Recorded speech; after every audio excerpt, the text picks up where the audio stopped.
You're listening to hashtag No Filter with Zack Peter. That's me, your naturally platinum blonde pop culture connoisseur. I'm the reality TV junkie, self-improvement addict, and host with only the hottest tea spilled fresh all week long. Those balls have gotten you into trouble, though. Yeah. They picked us because we're horny. Yeah, right. And that's your chronic state. 24/7. My life has changed so much that it's almost like a completely different life. From the latest news on the Real Housewives, I'm so happy to be here and engage with you. deep dives into celebrity legal scandals, and unfiltered convos with your favorite stars, I've got you covered. And yes, I always keep receipts. Gobble me, swallow me, drip down the side of me, quick jump out for you, let it get inside of me. Tell them where to put it, never tell them where I'm about to be. What's going on, everybody? Welcome on in. Happy Monday. Hopefully you had a great weekend. Hopefully you're getting ready for the holiday weekend. Next week, I have some very special announcements that I'm going to be making, so you better get ready for it. Okay? Well, like I said, hopefully you had a great weekend. Hopefully your week thus far is off to a great start.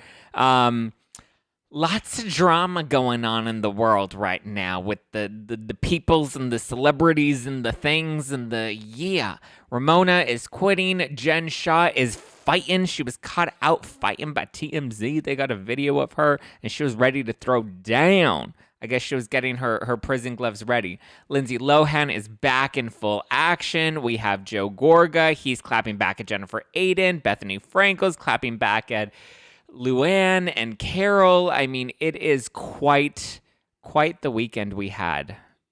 Quite the weekend we had. Well, I think we should dive into it, but very quickly, if you haven't done so yet, hopefully you've gotten your book, Matthew Perry's book, Friends, Lovers, and the Big Terrible Thing. It is part of our book club. We break it down every Tuesday. We'll be getting down into week 2 with chapters 3 and 4, plus the interludes. It's a really good book, so hopefully if you guys are interested in book club, you decide to purchase the book and read along, or if not, you always got me to recap it for you every Tuesday at 5:30 p.m. Pacific, 6:30 Eastern. Get ready. We will be live again on Tuesday. We'll go live again on Thursday. And this Wednesday, I've got Farrah from Buying Beverly Hills, Kyle's daughter, Farrah, Mauricio's stepdaughter, second in command at the agency, Alexia's older sister. Farrah is in the No Filter, I was going to say studio, but we taped it via Zoom, so it's not studio. Anyway, Farrah's on the show. I asked some of the questions that you guys submitted in the private Facebook group, so you have that to look forward to. All right, should we start with Jen Shah, and then we'll get into Bethany and New Jersey and New York and all that stuff. So the Jen Shah of it all, there's a Jen Shah showdown. In new footage released by TMZ, Jen Shah is seen in a Salt Lake City screaming match. She's in a group. There's about 4 people with her. She's seen yelling at some man. They're like yelling back and forth at each other. They're talking about some person named Manny or Danny. It sounds like they're saying Danny and then it changes to Manny. So I don't know. Maybe it's like Manny from Modern Family and he's all grown up. Maybe it's the Manny. Like, what was it? Justin Hartley from This Is Us. Who knows who this is? Maybe it's Danny Phantom. Maybe it's Danny Pellegrino. Maybe Danny Pellegrino's caught up in all of this. Who knows what Danny or Manny Jen Shah is yelling about.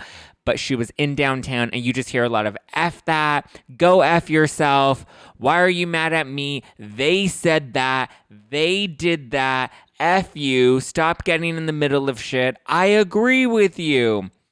So based off of some of the things that we're hearing, it kind of sounds like we're talking about somebody's husband, maybe someone named Manny, or something that he did or didn't say. I don't know if Manny said this or somebody else said this. What did Manny say? Did he say eat a piece of bread? Did he say that Jen Shah wasn't innocent? Was Manny too set up by Stuart Smith? At this point, the details are unclear.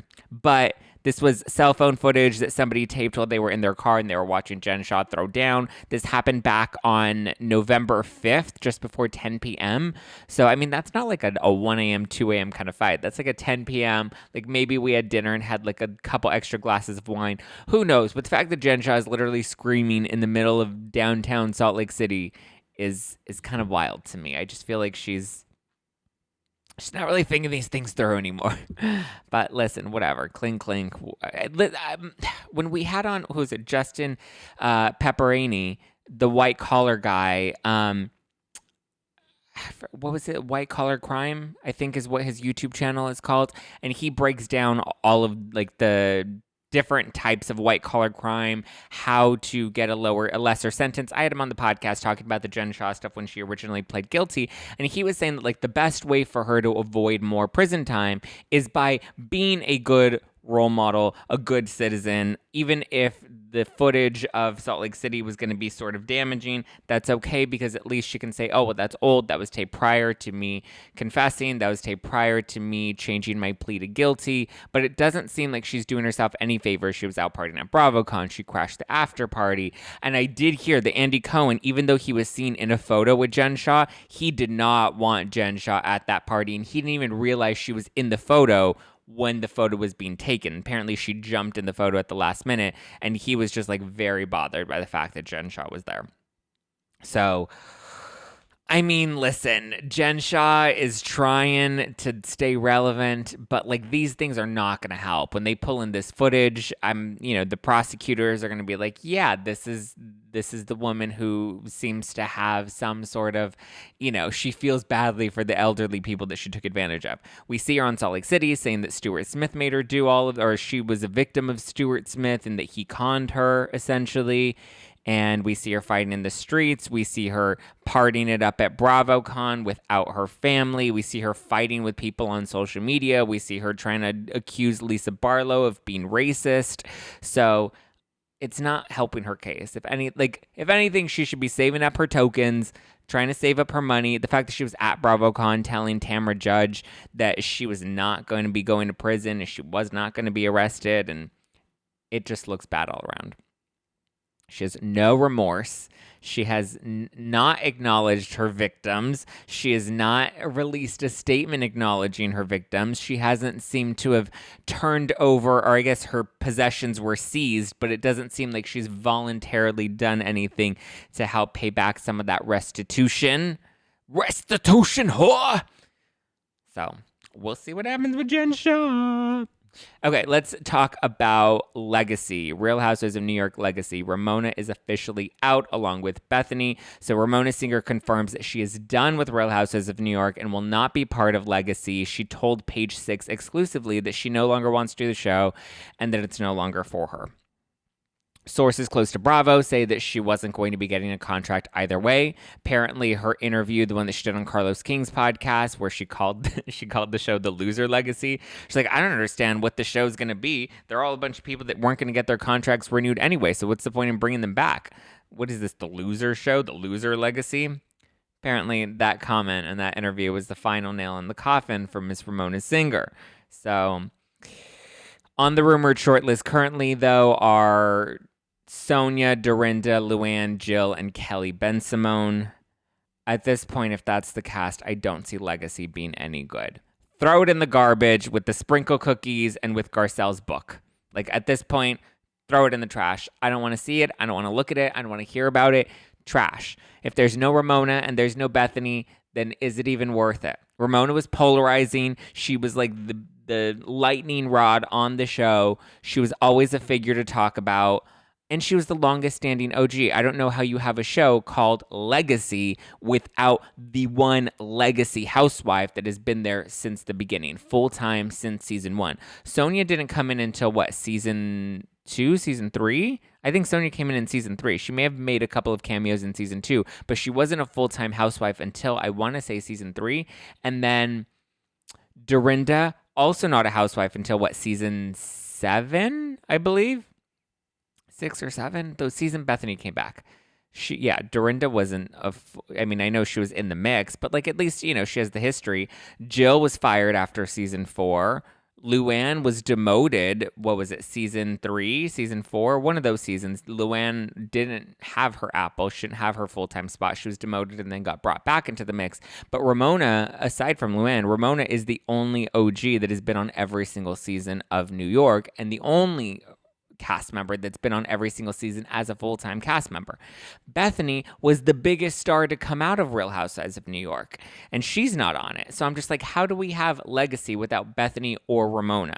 We need Bethany and Ramona, and then we have a good legacy cast. Luann's sober now, so I feel like she's just a lot more conservative. She's a lot more buttoned up. She doesn't let loose. We're going to get more like classic Luann, where, you know, she's like, darling, oh, darling, we can't do that. Ramona, mind your manners, darling. So, I mean, I don't care to see that Luann back. She's not as interesting as she was when she was going through her struggle, and now she's like on the other side of her struggle, and so like she's made it out on the other side, and I think she's great, but I also think she has too much to lose at this point, that she's not going to give us very much. Sonia and Dorinda, I mean, I feel like with them, things can very quickly go off the rails. I think with a show like this, with a cast like this, you need somebody that can kind of be the compass, that can kind of help carry the cast through, help make sure there's a storyline that we're pushing through. I think Sonia and Dorinda are just a little too chaotic for that. I think we saw if Dorinda could have held that role in Ultimate Girls Trip, and she just can't. So to me, it's like, ooh, I don't know if they can. I don't know. It might be a little messy, and it might just be, you know, there's not even an anchor for the show right now. And Kelly Ben-Simone, like Bethany said it right. That's so 2000, and who cares? Kelly was not interesting. She's only interesting when she's opposite Bethany Frankel, because their beef together was interesting to watch. Other than that, I don't think Kelly Ben-Simone brings that much. I don't think anybody's interested in Kelly Ben-Simone's life. Like, what did she really bring to the table that anybody really enjoyed? And yes, of course, one bitch is in the comments going to be like, I liked Kelly Ben-Simone. I think she's better than mean girl Bethany or racist Ramona. It's like, okay, Barbara, thank you for weighing in the comments. We appreciate you. Love it. So I think the majority of people can't be bothered by Kelly Ben-Simone. She just didn't have a strong enough presence on the show without Bethany. So I don't think she's legacy. And then Jill bombed on Ultimate Girls Trip. I thought Jill was going to bring a lot more. So legacy would only have been great had it had Bethany, Ramona, Sonia, Luann, Jill, Dorinda. They all have history. They all know each other. Dorinda would have been the perfect like substitute for Alex McCord, since we know Alex isn't going to come back. And I also don't think anybody's interested in Alex anymore. She's been so far off the grid that I don't think anybody cares to see Alex back in the mix, because like what would we even, like there's no real relationship with Alex anymore, that other than like a cute reminiscing back in the day sort of moment. We don't have much to have with Alex. But Bethany, Ramona, Sonia, Luann, Jill, Dorinda, that is a legacy cast. That is true New York legacy. Send them off on a cast trip similar to Ultimate Girls Trip. Let them hash out some of their old grudges. Let them reminisce on old times, looking back at their time on the show, tying up some loose ends, and just kind of tie everything up into a nice little bow, and then wrap up New York all together. Send them off. Do them justice. I feel like the ladies, this cast, these ladies, they would have come together and they would have made it nice.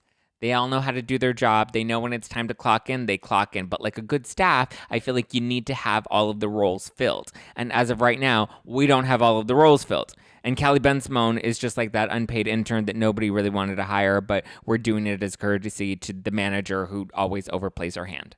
And I'm just like, and everyone's just like, great. Who invited her to the party? Well, girl, can you get us some coffee? We'll see. At this point, I have zero interest in legacy. It sounds like trash to me. Throw it in the garbage. Lindsay Lohan is back, baby. Ba-boom, boom, psh. Ba-bang, bang. So Falling for Christmas, her new Netflix film. I watched it over the weekend. It's great. It's heartwarming. It's cute. It's cheesy. Yes, it is cheesy, but it's a Netflix Christmas movie. Like, it's supposed to be cheesy. Like, what else would you expect from a cute, like, Hallmarky type of film like that, you know? But I have to say, Lindsay's acting in it was actually pretty good. I remembered when she did Liz and Dick on Lifetime.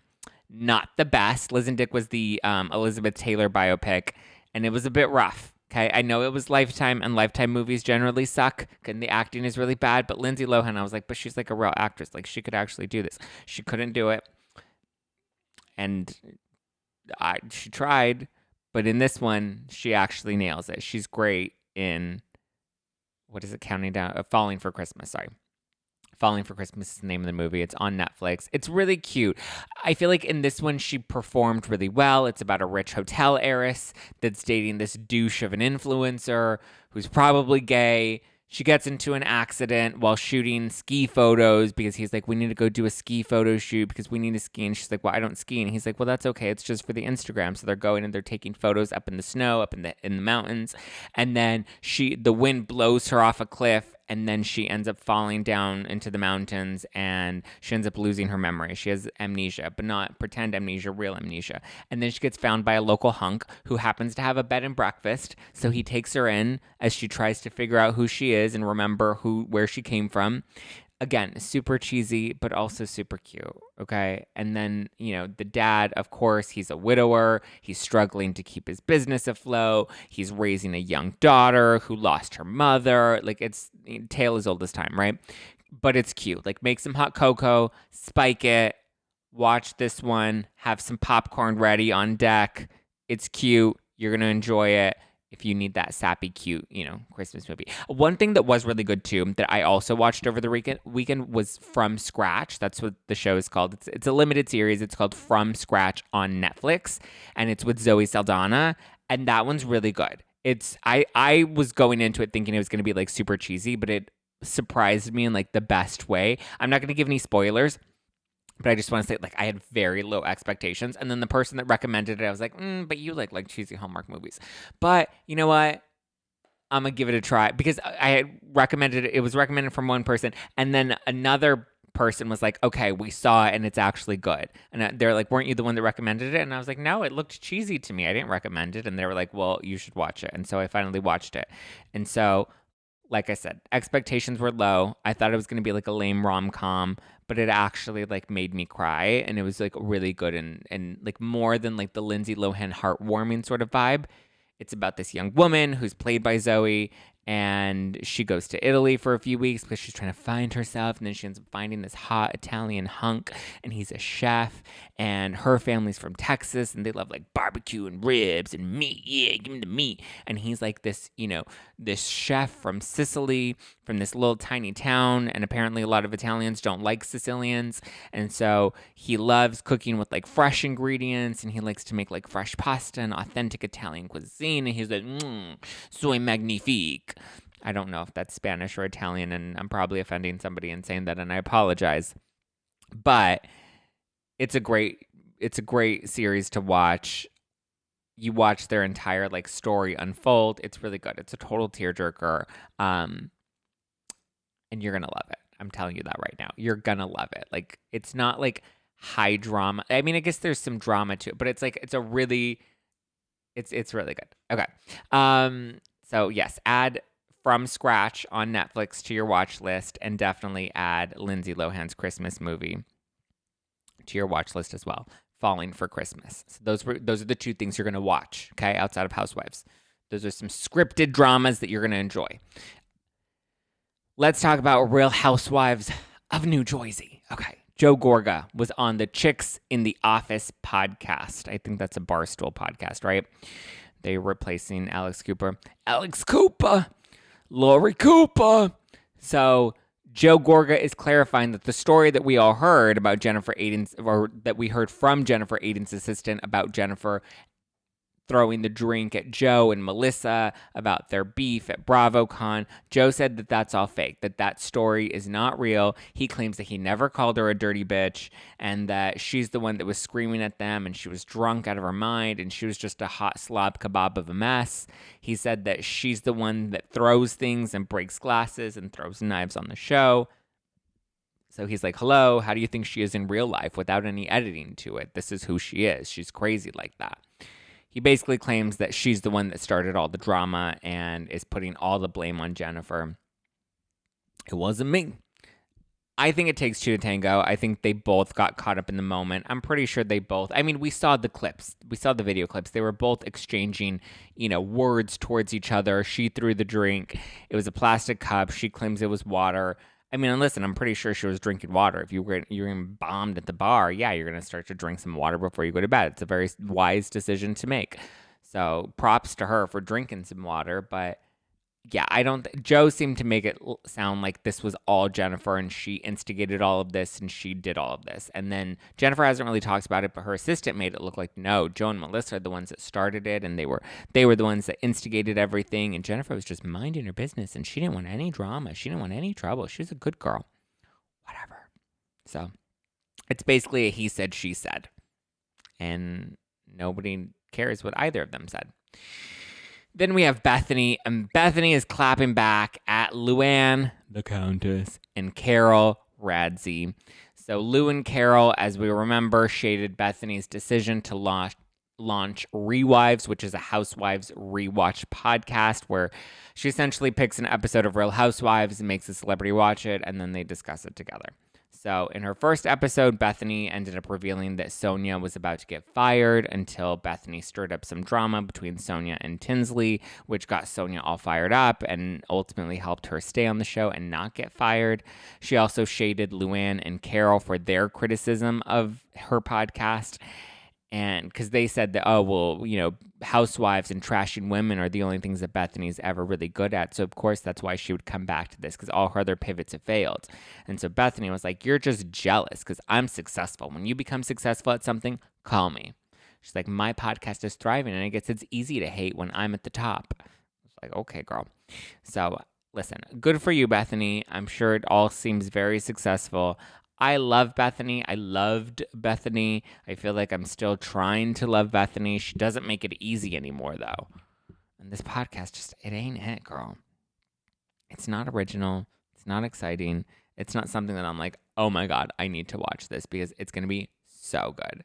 So juicy.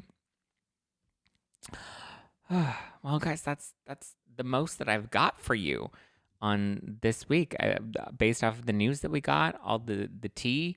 I don't really have much more to give ya. Actually, I went to a Casa del Sol tequila party on Friday night, right? Evan Rio from Page 6, that's my boy. Love me some Evan. He invited me to this. They were launching their new añejo, and it was on 11/11, November 11th. So it was like Friday night, 11/11. And at first I was like, okay, this party starts at 9 o'clock, and I don't have a date. So I was like, okay, if I'm going to go, I told Evan, I was like, I'm third wheeling and I'm going to be crashing with you and your fiance, and you're just going to have to put up with me in the entire night because I don't have anybody to go with. And it's really late and it's really short notice that I don't think I can really find anybody to take. And you know what? I'll just hang out with you. And so Evan's like, yeah, please third wheel. That'll be fun. And I was like, okay, good. Because I hate going to these social events because I just, it's a vibe. But anyway, so I decided to go, and they said that there was going to be a special guest. And I wasn't sure who the special guest was going to be, but we were trying to guess, and we were trying to be like, oh, is it going to be Paris Hilton? Is it going to be Kathy Hilton? Is Kathy going to be there? Do I get to meet Kathy? I'm sure she would love to meet this FAG. And so we went to the party. It was great. I tried the tequila. And you guys, I actually think I like the Casa de Sol better than the 818 tequila. Like, I actually think I enjoy it a little bit better. I tried the Reposado and I tried the Blanco. I don't think I tried the Añejo. Maybe I did. I don't think I did. I don't think they were like actually serving it aside from mixing it in a cocktail, because they had a special cocktail menu with all their tequilas. And definitely had the Blanco. Definitely had the Reposado. Don't think I had any of the Añejo, which I'm kind of bummed about because I feel like I should have tried that. Unless, because they were also passing out shots in champagne glasses. So there is a really good chance that the Añejo was in the champagne glasses. But I made the mistake of not eating that day, okay? Because I was like, I want to look cute. I want to look like, I don't want to be bloated. So I think I had like a little bit of popcorn for lunch. And then prior to that, I had like eggs for breakfast or something. But I didn't really eat. Okay. And I also didn't think, like, normally, like, I can handle my vodka, right? Tequila is a different beast, though. And I normally don't drink tequila. Like, I like tequila because it has, like, flavor and personality to it. So I don't often drink tequila. But when I do, I like to enjoy it, right?